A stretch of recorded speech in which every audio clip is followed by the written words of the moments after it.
sa Papa Dudut Stories, ikaw ay hindi nag-iisa.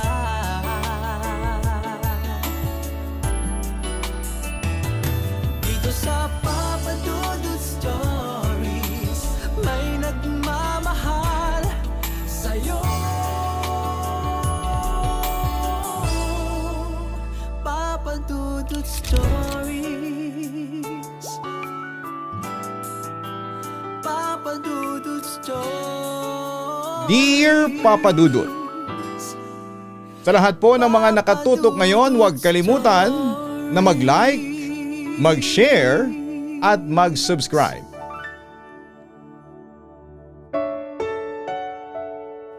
Minsan, sa hindi natin inaasahang pagkakataon, ay nakakatagpo tayo ng pag-ibig na hindi naman natin hinahanap. Dahil minsan ay may isang tao na darating sa buhay natin na magpaparanas sa atin na karapat dapat tayong mahalin. Dear Papa Dudut, isang mapagpalang araw o gabi sa mga kapwa ko tagapakinig ng inyong channel na Papa Dudut Stories. Tawagin niyo na lamang po ako sa pangalang Janela, 29 years old at taga Makati. Nagtatrabaho ako sa isang pribadong kumpanya dito bilang Sales and Marketing Coordinator. Papa Dudut, bago ko ikwento ang buhay ko, ay gusto ko munang kunin ang pagkakataon na ito upang magpasalamat sa inyong programa. Simula kasi ng unang beses ko itong madiskubre sa inyong Facebook page at hanggang sa mga oras na ito, ay masasabi kong maraming beses na akong iniligtas ng bawat istorya na itinatampok ninyo. Mapadrama man yon o horror, lahat yon ay sumalba sa akin sa lungkot, pagkabagot at pagkaligaw sa buhay. Hindi rin kasi madali ang pinagdadaanan ko.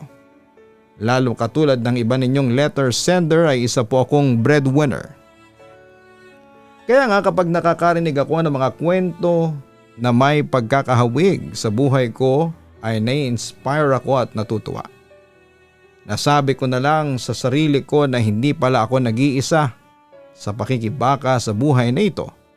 At sa huli kahit gaano kahirap o kalungkot ang pinagdadaanan natin sa buhay ay mga pagsubok lamang yon na ibinibigay ng Diyos. Hindi naman para pahirapan tayo, kundi para subukin ang ating katatagan sa pananampalataya sa Kanya at pag-asa na malalampasan natin lahat ng anuman na ibato sa atin ang kapalaran. Ganon kalalim ang pagtingin ko sa pananampalataya dahil lumaki ako sa relihiyosong pamilya. Linggo-linggo ay nasa simbahan kami para dumalo ng misa at sabay-sabay kaming nagdarasal sa bahay kasama ang pamilya ko. Mahigpit din ang mga magulang ko sa pagsunod sa mga aral na mula sa Biblia, na lahat naman ay pawang nasa kabutihan.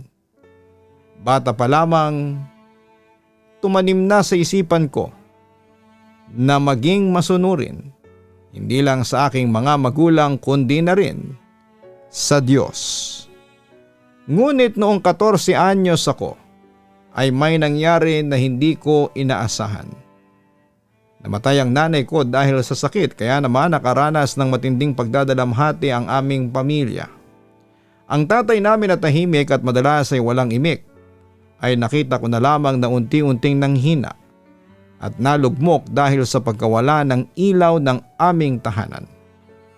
Pagkatapos ay naramdaman ko na lamang ang pamilya naming dati ay nagbubuklod-buklod at magkakaagapay ay unti-unting nagkahiwalay.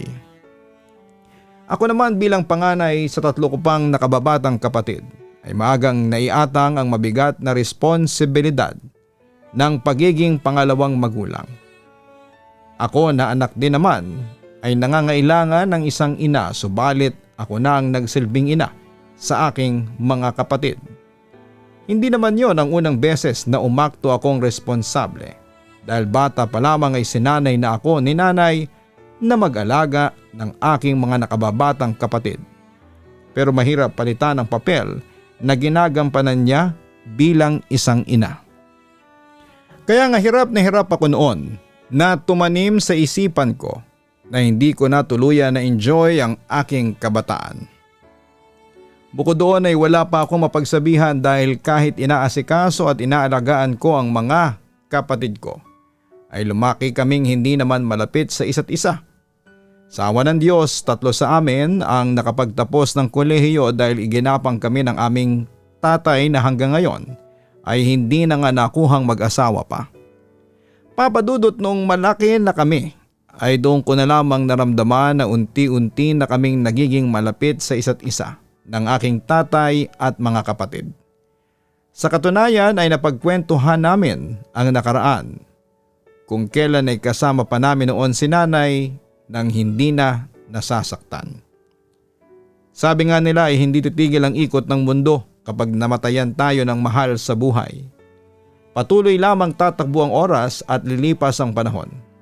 Ngunit ang sugat na iniwan nila sa ating puso ay dala-dala na natin habang buhay.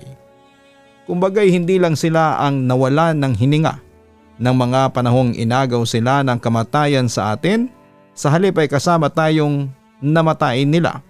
Subalit sila lamang ang inilibing. Fast forward. Noong nagtatrabaho na ako at unti-unti kong nakikita ang mundo at nadidiskubre ang buhay, ay kasabay noon ang pagsibol ng pakiramdam na bata pa lamang ay akin ang pinapatay.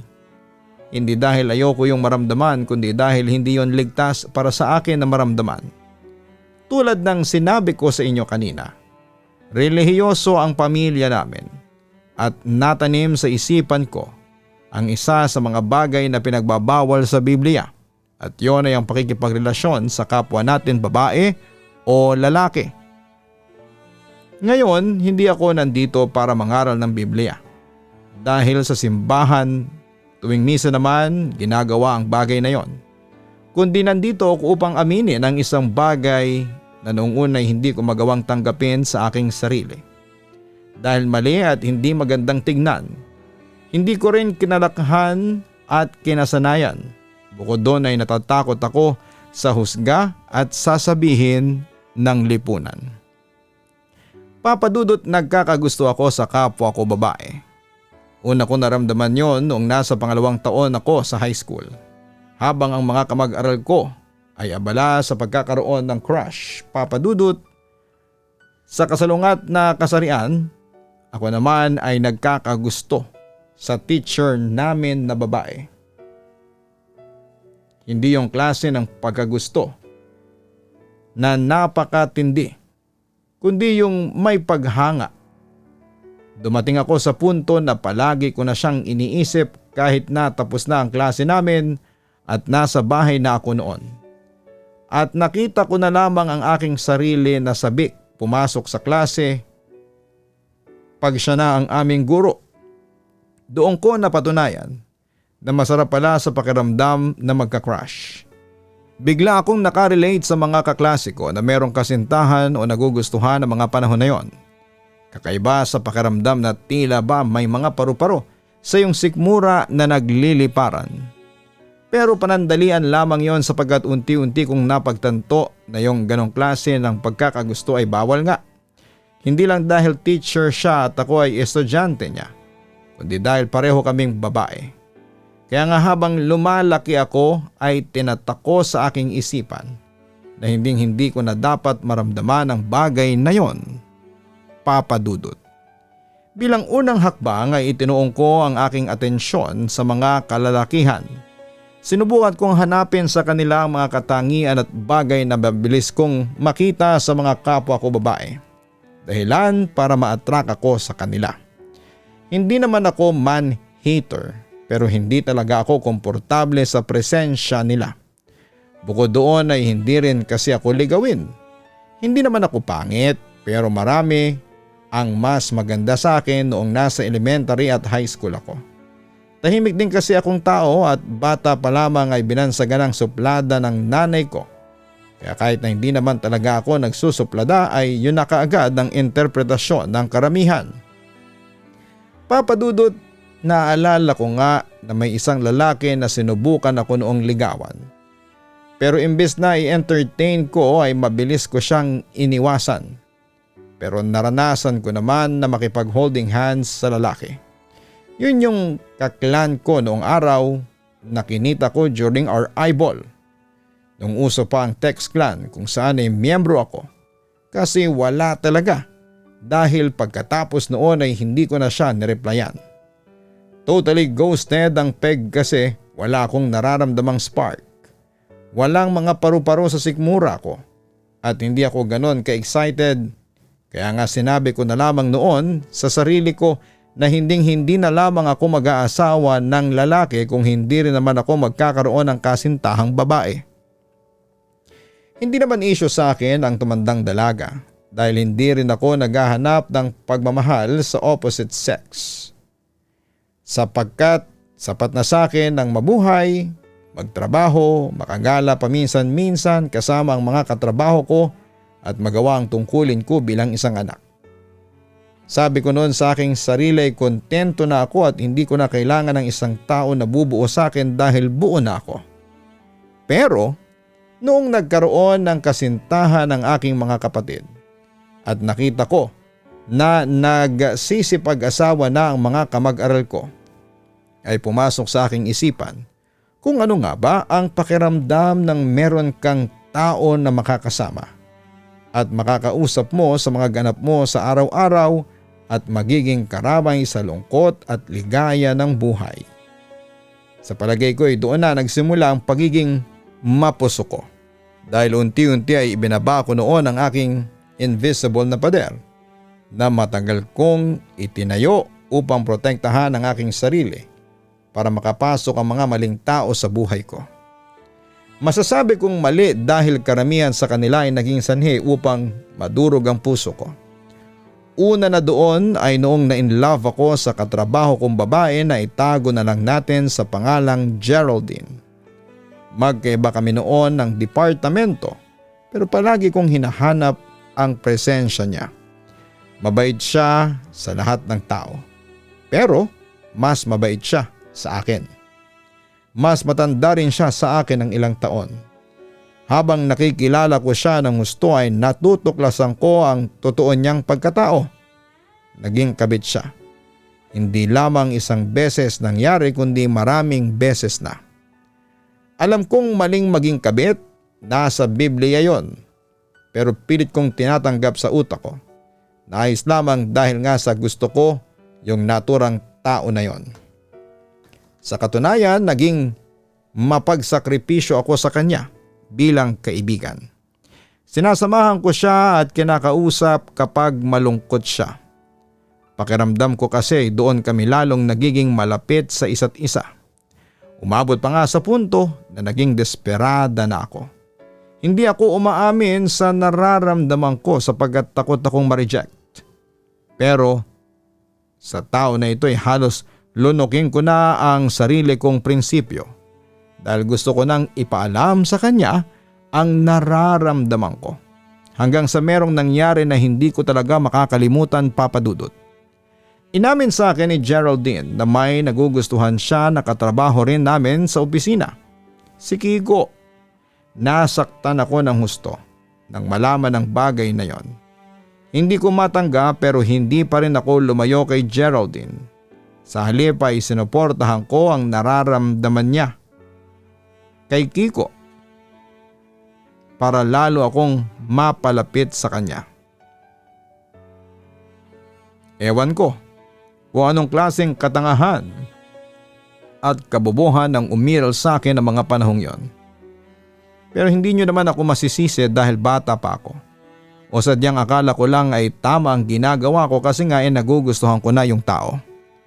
Papa Dudut, na sanay na lamang ako na sila ni Kiko ang laging magkasama. Doon ako unti-unting sinampal ng realidad na hindi ako magugustuhan ni Geraldine dahil may gusto siyang iba. Ayoko nang umiksena sa relasyon nila at ipilit ang gusto ko dahil alam ko na ako lamang ang matatalo. Kaya nga lumayo na lamang ako at nag-move on kahit na mahirap at habang durog na durog ang puso ko. Fast forward, dumating naman sa buhay ko si Sheila. Isang lesbian na merong kasintahan pero that time ay nagkakalabuan na sila ng ex-girlfriend niya. Kaya syempre taga-comfort ang papel ko sa kanya. Pero imbes na maging kaibigan lamang ako, ni Sheila ay dumating sa punto na bumigay ako sa mga pasimple niyang pagpaparamdam na mahalaga ako sa kanya. Hindi nagtagal ay naging kami at masasabi ko na siya ang una kong naging kasintahan na babae. Subalit naging needy ako sa atensyon ni Sheila makalipas ang ilang buwan matapos kong maramdaman na unti-unti na siyang lumalayo sa akin. Yun naman pala ay ginawa lamang niya akong panakibutas noong mga panahong nagmo-move on siya. Papa Dudut. Sobrang sakit ang naramdaman ko noong maghiwalay kami. Tandang-tanda ko pa na binalik ko nga sa kanya ang singsing na binigay niya sa akin noon. Hindi ko alam kung paano ako uusad. Ang hirap kasi. Kilala ako bilang matatag ng pamilya ko. Kaya yun din ang pagkakakilala ko sa aking sarili. Subalit masakit pala talagang mabigo sa pag-ibig at maloko. Matagal bago ako nakapag-move on kay Sheila. Dahil masasabi ko na ibinigay ko na talaga ang lahat ng meron ako. Akala ko kasi yon ang tama at huwag magtira ng katiting sa iyong sarili. Sa kadahilan ng pag binigay ko ang lahat ay hindi na ako iiwan ng isang tao. Doon ako nagkamali. Kaya nga muli kong pinaalala sa aking sarili na hindi na talaga ako magkakagusto kahit kanino. Kaya lang hindi pa rin talaga napigilan ng puso ko ang lumandi at maging mahina. Dahil sa katunayan ay marami akong babae na nakausap sa social media na halos nakapalagayan ko na ng loob at tinuring na napakahalagang parte ng buhay ko kahit na walang label ang aming relasyon. In fact, may dalawa pa nga sa kanila na taga-ibang bansa. Natatawa na lamang tuloy ako pag naaalala ko. Subalit walang kinatapusan at pinatunguhan ang mga yon, kundi sakit, insecurity at kalungkutan sa marupok kong puso. Nasabi ko na lamang sa sarili ko na hindi na ako natuto. Bukod doon, baka paraan din yun ng Diyos para sabihin na nasa kasalanan ako.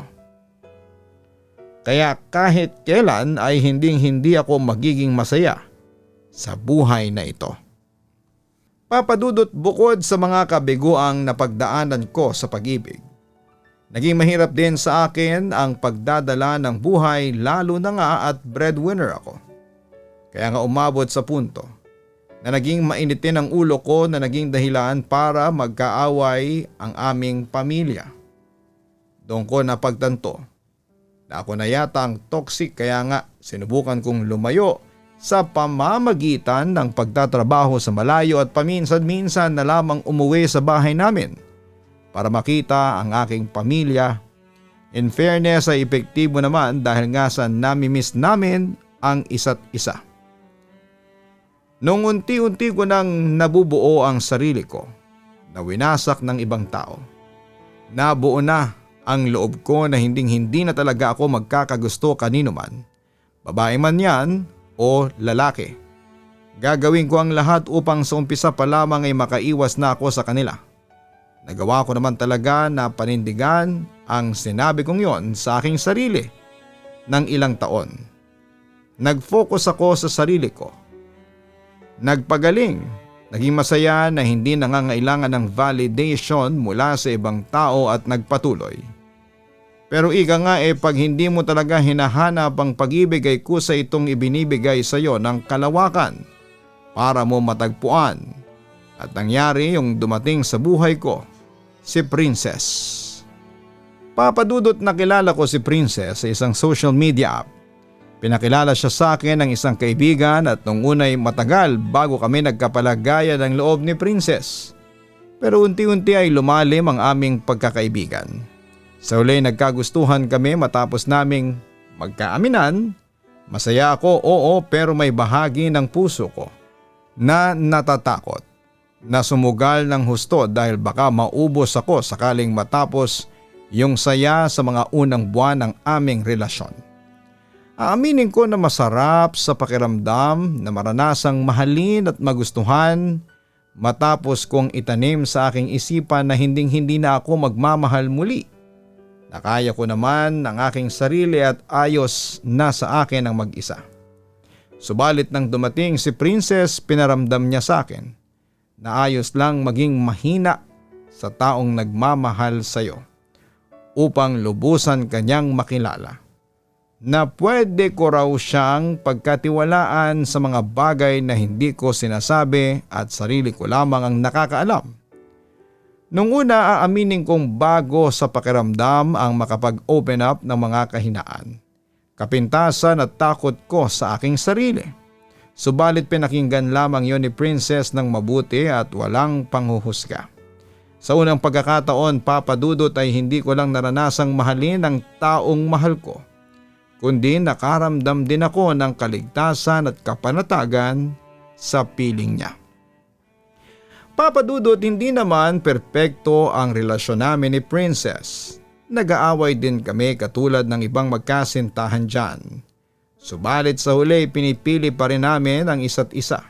Kumbaga kahit na gaano kalala o katindi ang away namin, ay hindi pa rin namin nakakalimutan na ang aming pagmamahalan ang mas mahalaga. Nandun pa rin yung respeto sa bawat isa kahit na nagagalit ka. Sa huli ay nadadaan naman sa usapan ng bawat tampuhan at mas lumalim pa nga ang aming pagmamahalan. Pakiramdam ko ay si Princess na ang babae para sa akin, na siya na yung hinihintay kong maging kapareha at kasama sa buhay hanggang sa pagtanda namin. Kaya lang meron akong dilema ng mga panahon na yon, Papa Dudut. Yon ay ang takot ko sa magiging reaksyon ng aking pamilya sakaling aminin ko na sa kanila ang tunay kong pagkatao. Ayoko na maramdaman ang tatay ko na nagkulang siya sa paggabay sa akin at sisihin niya ang kanyang sarili dahil nagkamali siya sa pagpapalaki sa akin. Pero matanda na rin naman ako at alam ko na ang aking pananagutan sa mundo. Bukod doon, sinubukan ko namang pigilan ang damdamin ko at ituon ang aking atensyon sa ibang bagay. Ngunit hindi pa rin naman umubra. Kaya nga sinabi ko noon kay Princess na gusto ko naman sundin ang puso ko. Kasabay noon ay lumakas ang loob ko na aminin sa pamilya ko kung sino talaga ako. Papa Dudut, tulad ng aking inaasahan ay nagalit si tatay. Hindi niya nagustuhan ang desisyon ko. Kunesyon niya yon, pero hindi naman niya ako pinagsalitaan ng masama. Bagaman bakas ang pagkadismaya sa kanyang boses, ramdam ko pa rin ang pagmamahal sa kanya na para bang magulang na nagpapaalala at nagpapayo sa aking mga anak. Ang mga kapatid ko naman ay hindi rin sang-ayon sa relasyon namin ni Princess. Subalit hindi naman nila binastos ang nobya ko. Inunawa ko ang pinanggalingan nila at araw-araw ay kinukumusta ko kung nasaan na sila daan ng pagtanggap sa amin. Naniniwala kasi ako, Papa Dudut, na isang mahabang proseso ang pagtanggap katulad ng pag-move on. Hindi mo lang yon basta-basta pwedeng asahan na maibibigay ng isang tao, lalo na at taliwas sa prinsipyo nila ang sayo. Subalit nilakipan ko ng panalangin at kahilingan sa Diyos ang pagtanggap na yon sa amin ng pamilya ko. Kaya hindi nagtagal ay tuluyan ko na ngang nakuha ito mula sa kanila. Sa ngayon, tanggap na ni tatay at ng mga kapatid ko ang relasyon namin ni Princess. Sa katunayan ay masaya sila kapag nakikita nila akong masaya. Siyempre masayang masaya kami ng aking kasintahan dahil nga malaya na kami. Hindi man kami ladlad sa lahat ng tao sa mundo dahil maging yon ay proseso at paulit-ulit mo ring gagawin sa lahat ng tao na makikilala mo. Wala namang kaso. Basta suportado kami ng mga mahal namin sa buhay at yun naman ang mahalaga. Kaya nga sa mga tagapakinig natin dyan na may kaparehong karanasan sa akin, mapakapwa babae o lalaki nyo man ang nagustuhan ninyo o di kaya ay opposite sex. Maniwala kayo sa akin na lahat tayo binigyan ng Diyos ng magiging kapareha sa buhay. Basta wag lang tayong mawala ng pag-asa. Hindi rin naman masamang mag-isa. Lalo na kung kasama naman natin ang mga mahal natin sa buhay. Ang sarap-sarap kayang mabuhay. Pero masarap din na maranasang merong taon na handa tayong mahalin, alagaan at samahan sa buhay na ito. Maraming salamat po Papa Dudut sakaling mapili po ninyong basahin ang kwento ng buhay ko. Para kay Princess na aking minamahal. Thank you kasi dumating ka sa buhay ko. Na nakilala kita at minahal mo ako. Sinong mag-aakala na ikaw na pala ang kasagutan sa matagal ko ng dalangin. Lubos na gumagalang, Janela. Napakasarap magmahal at mahalin. Para tayong lumulutang sa ere, hindi mapakali ang ating sarili. Parang lahat ng nakikita natin ay masaya at deserve natin na maranasan ang bagay na yon, lalo na kung marami na tayong naisakripisyo at nailuha sa buhay na ito. Deserve nating alagaan at piliin sa araw-araw. Kaya nga sa mga tagapakinig natin na dumadaan sa matinding kabiguan, dulot ng nabigong pag-ibig, pakaisipin na lang po natin na redirection yon mula sa Diyos na kailangan nating bitawan ng maling tao upang mapunta tayo sa tama.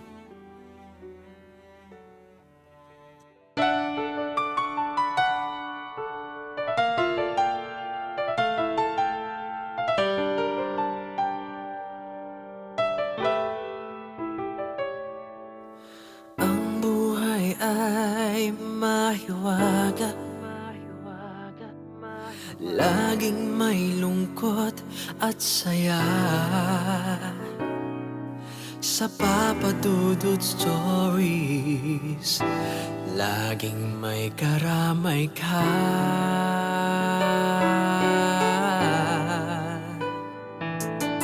Mga problemang kay bigat, dito ay pakikinggan ka. Sa Papa Dudut Stories, kami ay iyong kasama. Dito sa Papa Dudut Stories, ikaw ay hindi nag-iisa.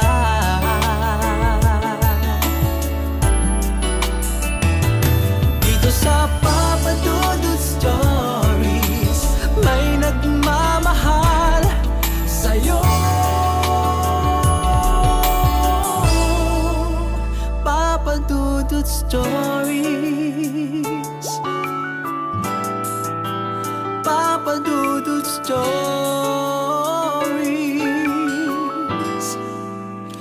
Papa Dudut Stories.